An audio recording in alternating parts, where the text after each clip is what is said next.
Did you know a Roman emperor was once used as a human footstool for years before being turned into a gruesome decoration? In 260 AD, Emperor Valerian led his armies into Persia, confident of victory. Instead, he walked straight into a trap that would shock the ancient world. Persian King Shapur captured Valerian alive, something that had never happened to a Roman emperor before. But death would have been merciful compared to what came next. For years, Shapur humiliated the once mighty ruler. Whenever the Persian king mounted his horse, Valerian was forced to get on his hands and knees, so Shapur could step on his back like a piece of furniture.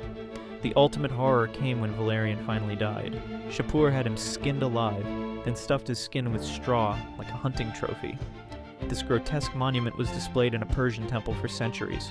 News of Valerian's fate sent shockwaves across the Roman Empire. Citizens couldn't believe their godlike emperor had suffered such disgrace. Many historians mark this moment as the beginning of Rome's long decline from superpower to footnote in history.